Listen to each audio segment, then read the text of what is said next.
Thank you for staying with Daybreak. The State of the Nation discussion starts right now. We take a look at the dailies and see what's going on. The Honorable Yusuf Hassan, Member of Parliament for Kamkunji, is with us, and Dr. Kuro Court, Party Leader, Third Way Alliance, is also joining us for this conversation. We'd like to hear your views at Trevor Mbija at Citizen TV Kenya. Use the hashtag Daybreak. Let's start off with the Daily Nation front page. Poll: hustlers are the most dissatisfied. Pained, Kenya Kwanza supporters are the most disillusioned with the state of affairs in the country, according to a new opinion poll, with the majority citing the high cost of living, unemployment and corruption. This even as President Ruto on Tuesday asked Kenyans to be patient, saying the country was on the right track. Honorable Yusuf, I'll start with you on this. First, what is your general view of this poll? Do you agree with it or not? And do you see some kind of an irony where the head of state says we are on the right track, but Kenyans, more than 84% of them, are saying we are not okay? Well, I don't think there's any contradiction in that sense, because I feel that when the Kenyan public, particularly the Kenya Kwanza supporters, went to the polls, they were buying into a narrative of things going to improve once they elected the right person, in this case, President William Ruto. And after the elections, of course, the economic conditions have not improved to their satisfaction. And in January, there is a feeling that, in fact, the economic situation is in a worse condition than it was. So it's a perception issue, is that people bought into something which has not turned out to be what they thought it would be. And this is quite normal in politics, because when the political market opens up during elections, all the politicians put their product on the table, and people then select the one which they feel is best serves them. And then when the elections are over, those expectations come home to roost. Yeah. And the buyer then feels that maybe they have been shortchanged. What they bought into is not what they have now. And I think this is what is happening. And in fact, I remember arguing on this program and others during the elections that, in fact, the economy was a different kind of an animal in which no political party or political group could suddenly change magically, like open sesame, and one day you have economic difficulties, and the next day, bang, you are now living in a happy, economically stable situation. Our economy had gone down so badly that it didn't seem clear at that time that there was any political party or any political leadership that could turn it around within a short period. Yeah. And again, the other factor they completely overlooked was the global economic situation, which was the price of fuel, the economic downturn as a result of COVID and many of the problems, and generally the volatile global economic situation. Yeah. So I don't believe that, in fact, any politician or any political party would have been able to turn around our economy. But the public, the voters, chose to look the other way, and they voted for a particular political formation and a particular leadership because they believed that they could turn things around, and suddenly the next day when they took over, Kenya would be a paradise. Yeah. That's an illusion, and I think a lot of people are waking up from that illusion. Is it the plan you had a problem with, or the timelines they gave? Do you think that the political parties were simply, they didn't have the right plan to fix the economy, or they lied about how fast they could do it? I think I would say that in general, the political parties were selling a happy ending, a good story. Yeah. When in reality, in fact, our economy was not that good, and it was going to take quite a bit of time to turn it around. Politicians make promises, they make pledges, which some of them are doable, others are not doable. In this particular case, the economic situation would take quite a bit of time. And I don't think there's any politician who would admit at an election time that, in fact, they cannot fix the problem at hand, because otherwise they wouldn't get elected. Mm. So I would say that it's both. They probably either thought the problem was fixable in the shorter time possible, or they did not tell the public the truth about our economic conditions and their inability to do anything about it. Yeah, that's an interesting perspective. Dr. Kuru, this verifies what you've been telling us here, that when you speak to the taxi drivers who bring you in, that things are thick and things are bad. Now there's verification here on data that things are not okay. But Honorable Yusuf is bringing an interesting perspective. First of all, what do you make of this whole? No, you know, listening to Honorable Yusuf, with all due respect, he is making apologies for politicians. The fact that politicians lie, he's actually confirming that politicians, we lie to the people, we sell false hope, when we actually know that we are not going to achieve it. So that's what Honorable Yusuf is saying. And it saddens me, because he's a man I respect a lot. And so when politicians say that, yes, we sell you false hope, but we know we are not going to fulfill it, then why not tell Kenyans the truth about the situation? And speaking about this current government, and Trevor, I've said it many times in your show here, that these are not newcomers in government. These are people who have been in leadership for the longest time. Especially, and I repeat it again, especially President William Samoei Ruto is the longest serving elected politician in Kenya, in the history of Kenya.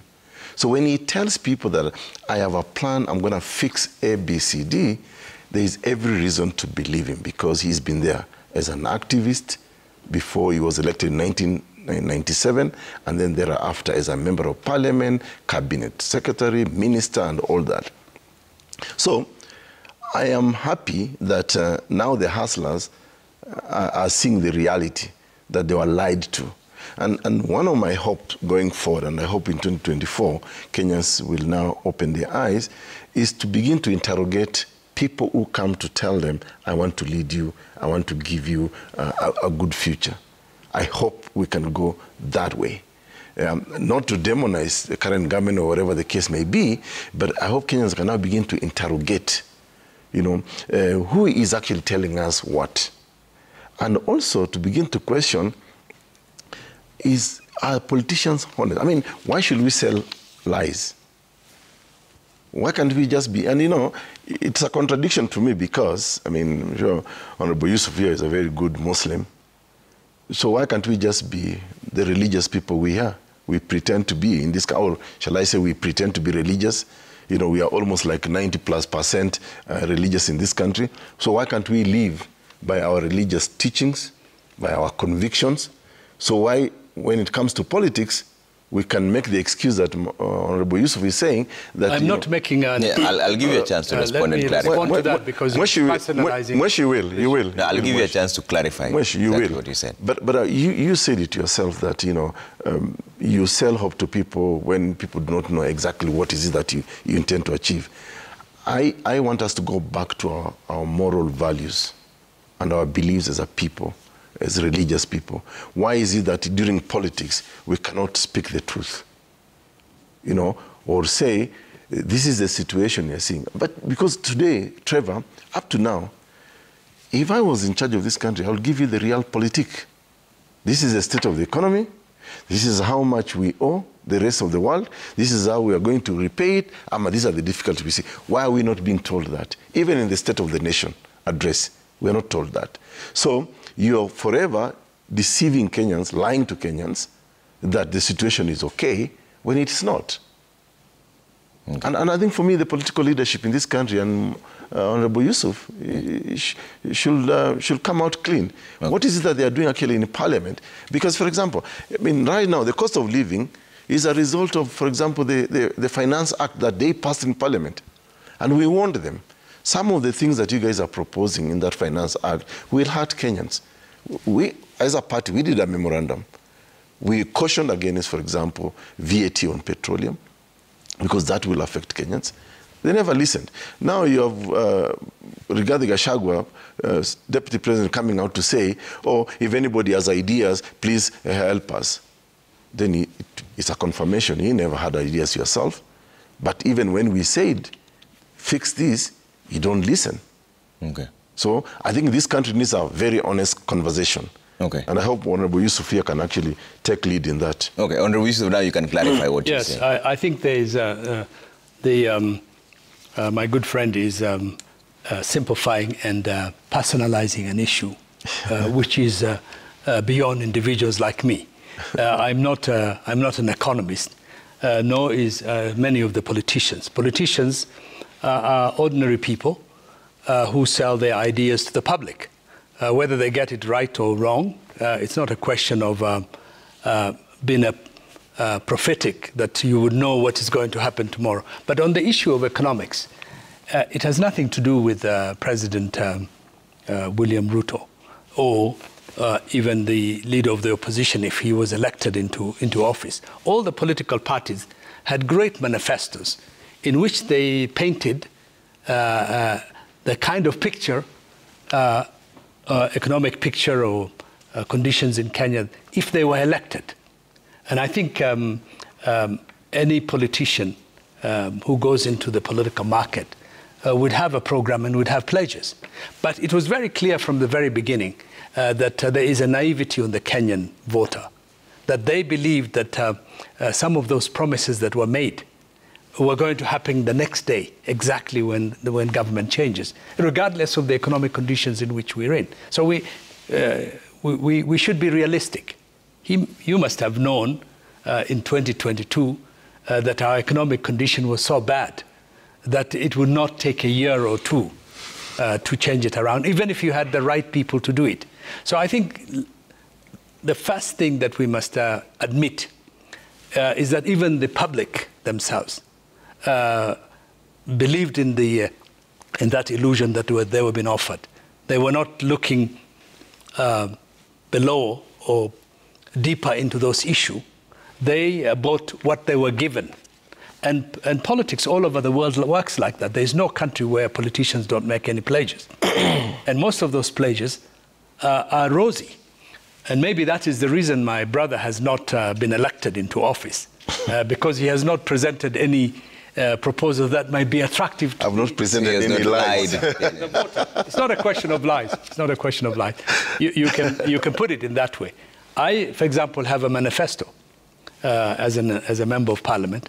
I sell particular aspects relating to the needs of that particular population. For example, I would provide as much help in terms of education, supporting kids in our neighborhood, improve the health conditions, improve the infrastructure, have decent housing for the neighborhoods of my constituency that are in a bad situation. And it's a list. There are some things that would be implemented and would come true. There are some aspects that don't happen in the 5 years that I may be in office. And 5 years is a small window in terms of development, the cycle, with the bureaucracies, with the budget systems and so on. But I don't think that, in fact, we could have gone on with the way we're doing things before. And I think some of the reasons why people are dissatisfied at the moment is because there have been some very hard economic decisions that the government has made. That in the short term would probably hurt people, would hurt our economy. But in the long term would probably be helpful in the sense that we are going to overcome some of the problems that we've had in the past economically. So in the 5 years that you just said that there are some things that may not come true in your case, when you are making that pledge, did you know that these are most likely not going to come true, in fact, and therefore you deliberately deceived when you're making your people? Pledges, some of those pledges are dependent on the economic conditions of the country, whether there is sufficient money that can be raised. There are many other factors that impeach on the pledges that a member of parliament or a politician or a president can make. In the case of President Ruto, when he was making those pledges, did we know that, in fact, the economic conditions globally would be as bad as they are at the moment? Would we have known that, in fact, what could President Ruto and his government do about the depreciation of the Kenyan currency? That's not dependent on us. That's dependent on the global economy and how other currencies and how other economies are doing. And therefore, we're not an island. That's the point. So even some of the pledges that you make with the right predictions, the right input, you are going to run against global factors. Yeah. I'm not saying that in this particular case the global factors are the main reasons. But I think on the whole, the pledges that were made by the various political parties, from an economic perspective, I could see the loopholes already. That in fact, this perhaps is not a pledge that would be met. So during the rule of that particular party and leadership. So because the conditions, the real conditions, economic conditions in the world did not favor that. So are the people naive or are they deceived? No, the people those are two different things. You know, everybody has hope. Everybody wants his condition to improve. But the reality is that are we in a position to improve the quality of life of every Kenyan within that period that you are? Okay. So you know, Trevor, the more I listen to people who try to defend this government, the more I sympathize with them, because it's increasingly becoming so difficult to defend this government, especially because now it's becoming an excuse every time. Oh, global condition. Actually, I think even if you look at the region, we are the only country now who keeps on invoking about the fact that all global factors, global this. Yet we are the ones who actually promised, you know, Kenyans this. It means then he didn't know exactly what he wanted to do once you have the reins of power. You know, and I think, Mwesh, the more we keep on, let's not have excuse. Then be honest with Kenyans and tell Kenyans, you know, it's only fools who don't change their minds. Unless you want to live in that permanent state of being a foolish person, that you cannot now come and say, you know, I think hapa tulikosea, tulisema hivi tulidanganya. So why not just come out and explain, okay, we thought we will do this, so that then you prepare Kenyans even mentally, you know, of going forward. But to keep on having these excuses of globalism, I mean, this is becoming so comical. Not long ago, I think I had CS Chirchir say that because of Hamas-Israeli war, that's why we're having some problems. Then it was Ukraine, Russia. Come on, let's stop this kind of lying to Kenyans. Let's just tell Kenyans this is the state of the nation. This is what we are, and this is what we are going to do. And going forward, you know, Trevor, the reason hustlers are dissatisfied because they are promised hope that this will be a government of Mama Mboga, wheelbarrow, hustler. Now we have a begging president who is running around the world looking for jobs, menial jobs, including, for example, trying to send our people to a war zone, Israel, where there is already war happening right now. And you want to tell Kenyans, let me send you to this war zone because then you'll improve your life. And you're selling a lie that you'll hand 228,000 Kenya shillings per month. It's a lie. Israel is one of the greatest, I mean, the biggest importers of vegetables. So you're telling Kenyans, let's not try to industrialize. You're taking labor, which is, I mean, energetic, youthful people, to another country to develop the economy, but you don't want to develop your own. You think remittances alone can develop the economy. It doesn't. And this is the lie that we continue to hear. Yeah. And every time you have people who support government, like I think Honorable Yusuf here, they have difficulties in explaining. Because, like, let me paraphrase our senator of Nairobi, Edwin Sifuna. Edwin Sifuna, one time in this show, said that the state of the nation is about the state of the person. Am I able to put food on my table? You know, if you are not able to meet that, then let's stop the lying. Okay. Yeah. All right, I'll take a quick break here, but I'll give you a chance to respond before I take a quick break on this, on what now happens, because there's an issue that Honorable Kuro Court brought up, the role of parliamentarians. For example, like the Finance Act. But let's talk about that when we come back from the break.